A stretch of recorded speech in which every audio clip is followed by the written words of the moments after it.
ये वही युवा है कि जिनकी वोट की ताकत से ही जो है मुख्यमंत्री जी कुर्सी पे बैठे, और वो ये भूल गए कि मैं अनिश्चितकालीन के लिए हूँ। उन्हें ये नहीं पता कि साहब आप राजा नहीं हो, राजा से बड़ी प्रजा होती है।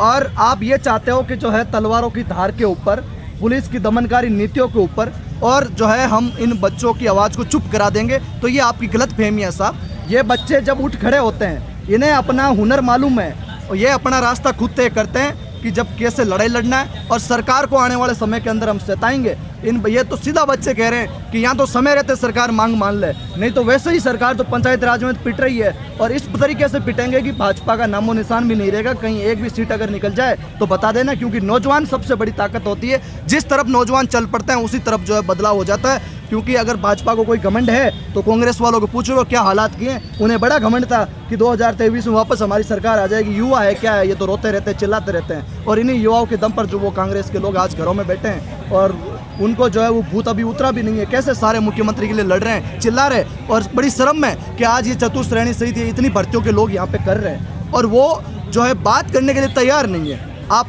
जाके पूछना, बताऊँ।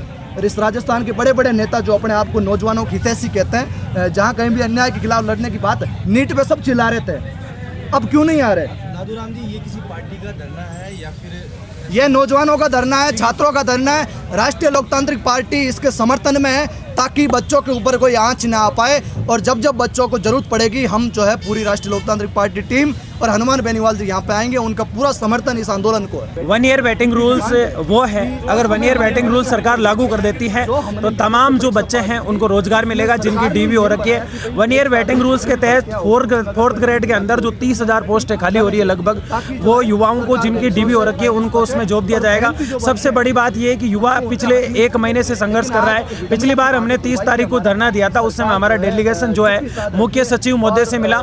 मुख्य सचिव महोदय ने हमें 7 दिन का आश्वासन दिया और आज 10 दिन बाद हम वापस यहाँ एकत्रित हुए हैं। आज जो है हम आर पार की लड़ाई के मूड में आए हैं, क्योंकि सरकार बार बार आश्वासन देती है, मीठे लवलुपोप देती है। मैं भजनलाल शर्मा जी से ये कहना चाहता हूँ कि युवा सब कुछ देख रहा है। अगर आप इस तरह से युवाओं को बेवकूफ़ समझते हैं और सियासत के इस घमंड के अंदर चकनाचूर होकर बैठे हैं, तो युवाओं को नज़रअंदाज करने का जो तरीका है वो कांग्रेस ने जो अपनाया है, उनकी आज हालत देख लीजिए। मैं सिर्फ आपसे इतना कहना चाहता हूँ, 1 ईयर वेटिंग रूल्स एक जेन्युइन मांग है। राजस्थान का युवा उस दिन बहुत खुश था जब आपने 50,000 प्लस पदों पर 4th ग्रेड की भर्ती निकाली, और उसके बाद उस दिन युवा और ज़्यादा खुश हो गया था जिस तरह आपने ये कहा था कि हम 1 ईयर वेटिंग रूल्स लागू करेंगे। लेकिन आज जो है युवाओं की आप अनदेखी कर रहे हो, अपने द्वारा की हुई बात को आप नहीं मान रहे हो। इससे ज़्यादा कुठाराघात और अन्याय युवाओं के साथ हो नहीं सकता। आज सर आप यहाँ चेहरे देख रहे हैं, युवाओं की हालत देख रहे हैं। यहाँ कुछ वीडियो महिलाएं आई हुई है जो बहुत ही अपनी खराब परिस्थितियों से निकलकर अपनी आवाज़ को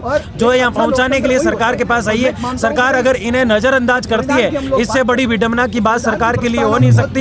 ये महिलाएं आज यहाँ कुछ समय पहले आपने देखा कि यहाँ आंसू बहा रही थी कि सरकार हमारा कुछ ना कुछ करे। एकदम से जो है मेरिट लो कर देना भर्ती में, इसमें धांधली की आशंका भी पूरी नजर आ रही है। सरकार इन चीज़ों का ध्यान दे। और सबसे बड़ी बात, जब भी सीएम साहब से हम मिले तो वो सिर्फ मुंडी हिलाते हैं, कोई रेस्पॉन्स नहीं करते। अगर उनको ये मुद्दा समझ में नहीं आता तो एक IAS अधिकारी की कमेटी बनाई जाए और वो इस मुद्दे को समझे और इसका निस्तारण करे।